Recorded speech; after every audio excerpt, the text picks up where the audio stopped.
Every single day we see more and more evidence of the unraveling, the collapse, the destruction, the elimination, the controlled demolition of TPUSA and its structure, and also what happens to Erika Kirk.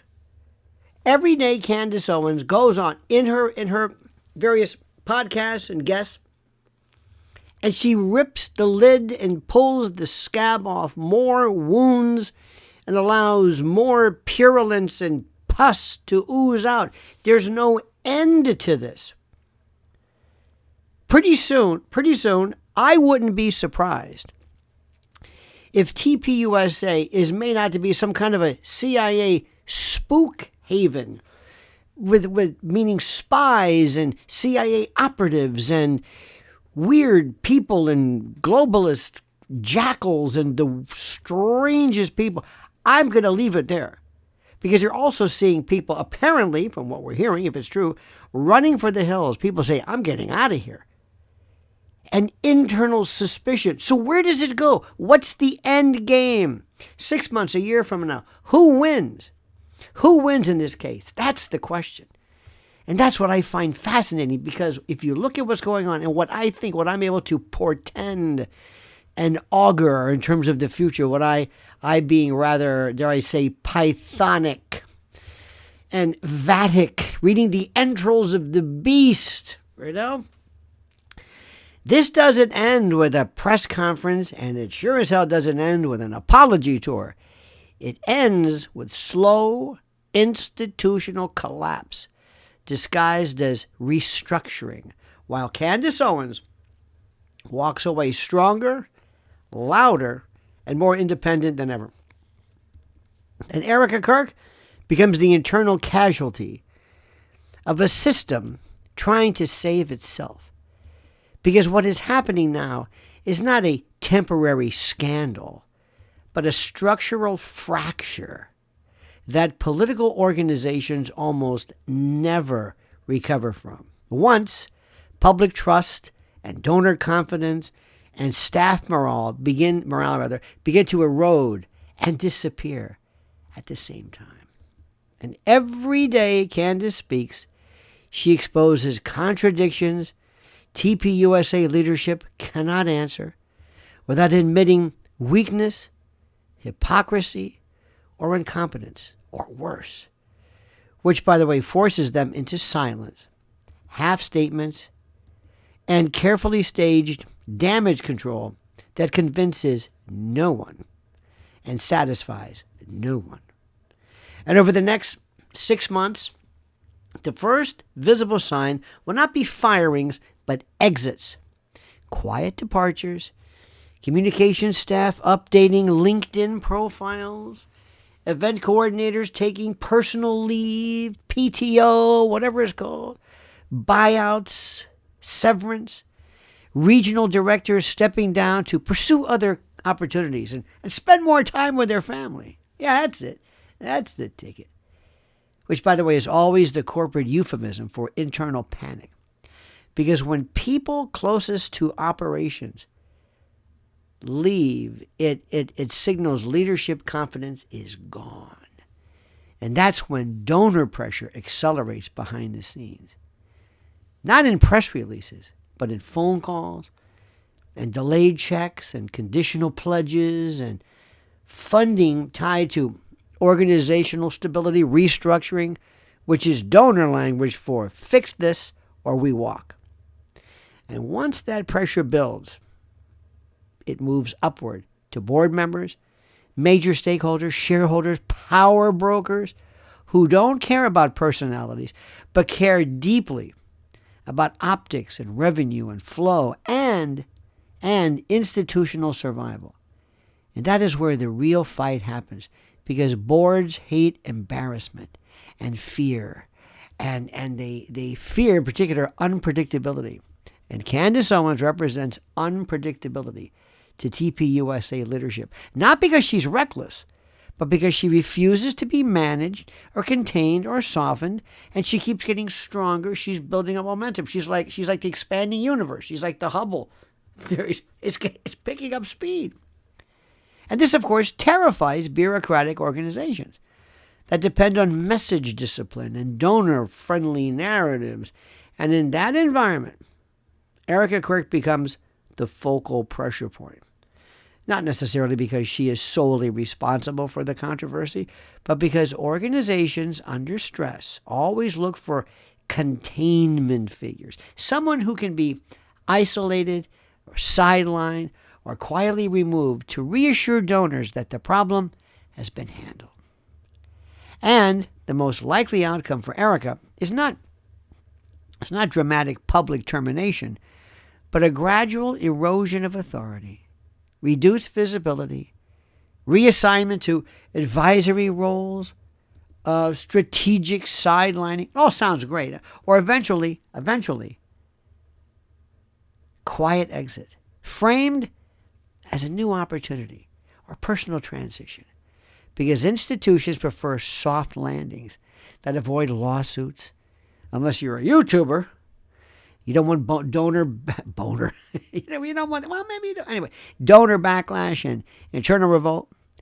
And if the pressure continues, she becomes the sacrificial figure used to signal reform without really addressing deeper, more integral structural problems.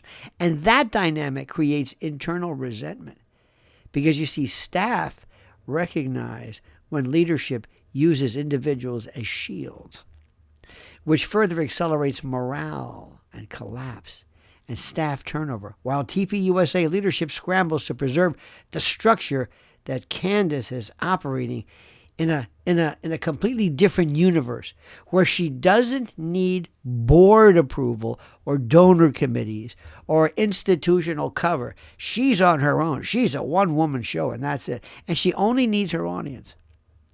And that audience is growing precisely because people see her as the only one with the guts and the intrepidity who's willing to say what others whisper, which gives her authenticity.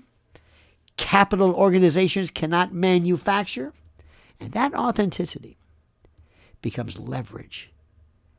Because when she speaks, she shapes conversations and forces responses and drives engagement, while TPUSA leadership, they don't know what they're doing, ostensibly. They're reacting defensively and slowly, which is the worst posture in a media environment driven by speed and momentum and emotional intensity. And by the way, you're hearing more. Candace is going to be talking about internal whistleblowers, inside skinny, those within TPUSA, which, don't be surprised, if somebody panics and just demands loyalty oaths or just fires huge swaths and divisions of people, which looks terrible. Trying to identify some quisling, some Benedict Arnold, some turncoat, which will further inspire more anger and resentment. And people are wondering, what about Charlie? And they look at TPUSA leadership, and then they look at Erika, and they're saying, wait a minute, I don't recognize this anymore. Watch. Within a year, this situation becomes impossible to ignore. And a year goes by fast. Candace evolves fully into an independent political tsunami, a force with her own platform, infrastructure, direct monetization channels, speaking circuits, partnerships with alternative outlets and long-form content ecosystem. And that will rival traditional conservative organizations in reach and engagement. And by the way, the regular folks, the people who do the conventional cable news, they don't understand it. They don't understand it.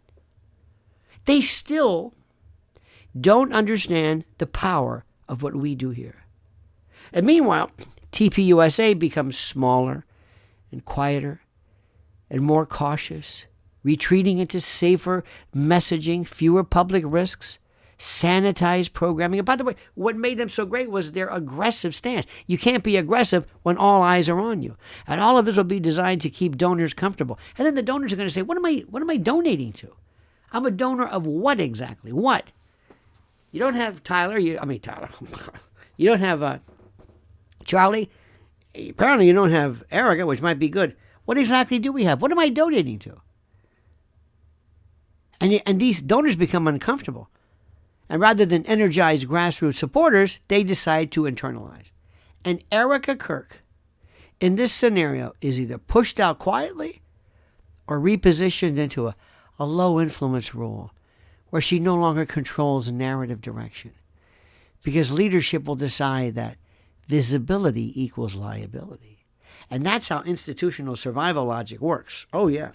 And also you're going to ask yourself, she's going to say, but I don't need TPUSA. They're going to want me. They love me. I'm beautiful. I'm talented. I'm Charlie's widow. I can sing. I can dance. They love me. I can cry on command. I'm sincere. I can dance. I was a beauty contest winner. I was a beauty queen. We'll see about that. And the people closest to the controversy are going to be removed first, regardless of nuance. And this will create the second wave of instability because once insiders see leadership sacrifice one of their own, the internal culture shifts from loyalty to self-preservation and cannibalization. Staff protect themselves rather than the mission. And then leaks increase paranoia, and it spreads, and operational effectiveness declines. And then once the scrum starts, the tsunami, the ochlocracy, the social media mobs, the pitchfork and torch crowd. And the irony of all this is brutal because the organization that once branded itself as rebellious youth culture slowly transforms into a corporate-style advocacy machine obsessed with liability management and optics control. And let me also say something. I have no idea as to the internal financial structure of the organization, but it better be clean because you have just thrown down the gauntlet. And many people believe, I for one, that one of the worst things you can do, especially now during this pivotal time, is to threaten to sue a YouTuber. Do you know who these people are? See, they don't understand who we are and how powerful we are. A friend of mine, let's call him Vinny,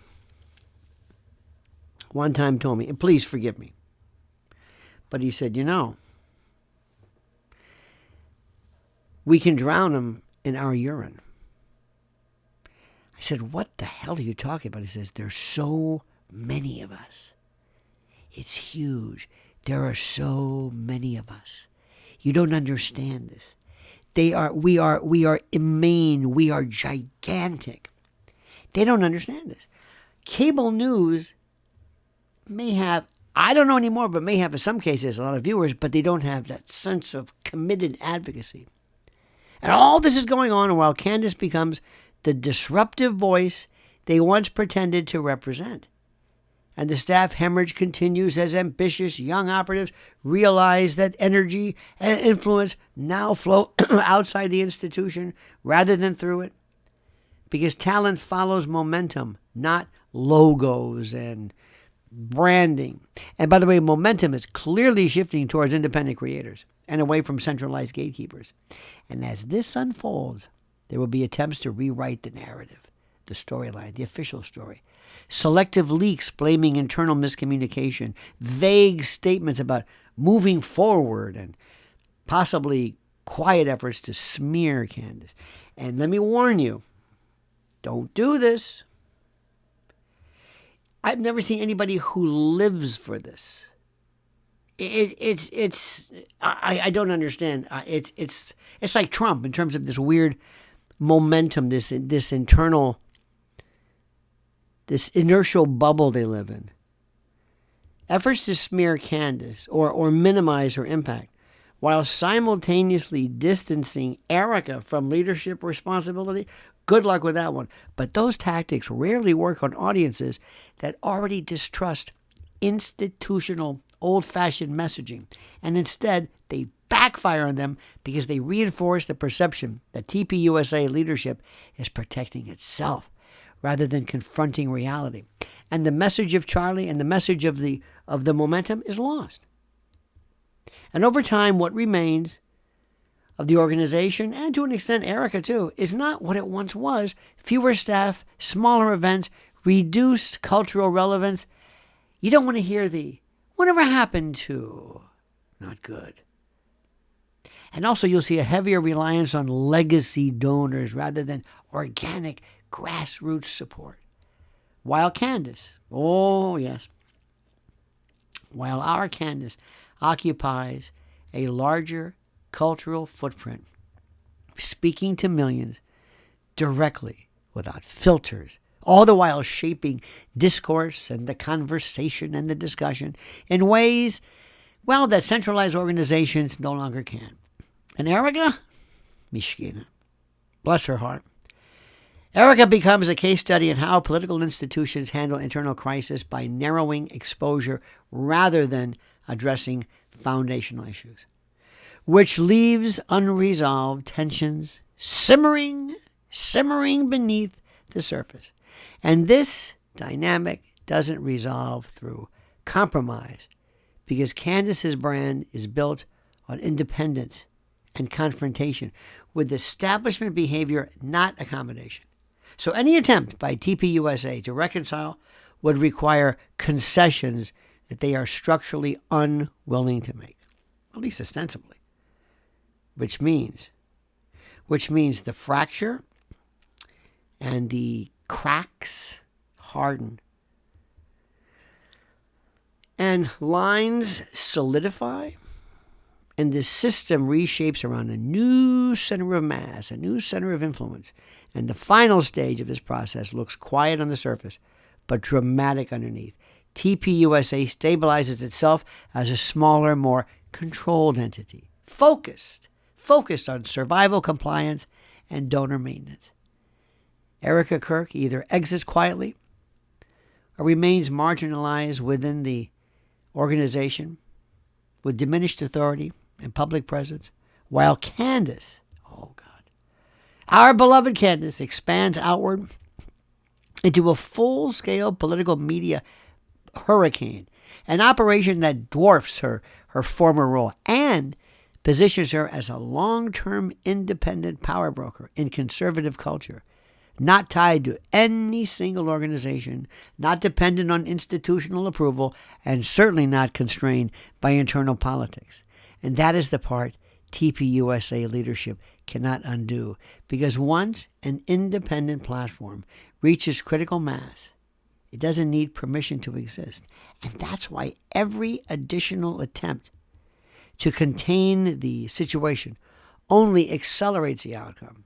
See, because audiences recognize strength when they see it and weakness when they sense it. And right now, Candace Owens projects strength while TPUSA, I'm sorry to say, projects institutional anxiety. And Erika, by the way, becomes the symbol of internal fallout of what once was. I don't want to say has been, but she'll look anachronistic. And that asymmetry defines the next 6 to 12 months, not through dramatic headlines, remember, but through slow, steady shifts in loyalty, in funding, in staffing, and cultural influence until one side emerges leaner but stronger, and the other remains intact but diminished. And the lesson is brutal. Brutal but consistent across history.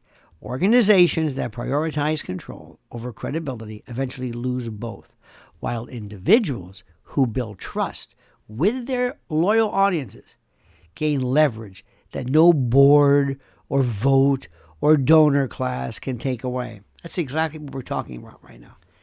This is so fascinating because every time we turn around, there's another angle to it. So my friends, I thank you. Thank you so much. What do you think? How long TPUSA can simply just not exist? First without Charlie, then without Erika, and then what's the point? And I feel sorry for the thousands and thousands of young people who signed up and wanted to follow in Charlie's footprints and footsteps, but have been abandoned altogether. Abandoned, abnegated, untethered, dispatched, cut, abandoned. So I thank you for that. Thank you for your kind comments as well. My friends, I ask you to please like this video. Like this video. Hit that little bell so you're notified of live streams and new videos. Make sure you subscribe to the channel so that you follow us and you can be a part of this ancillary powerhouse of intellectual tsunami like this force. And also, I have some questions for you that I will always come up with, about 5 questions to kind of set the tone. I'm really interested to see what you think and what you believe. So, my friends, I thank you so much for this. Thank you so much for your loyalty. Thank you so much for your care. Remember, what we're talking about right now is not being vindictive. But when they went after Candace, made a big mistake. Because like they said in the line in Jack Reacher, remember, you wanted this. Now comment as you see fit.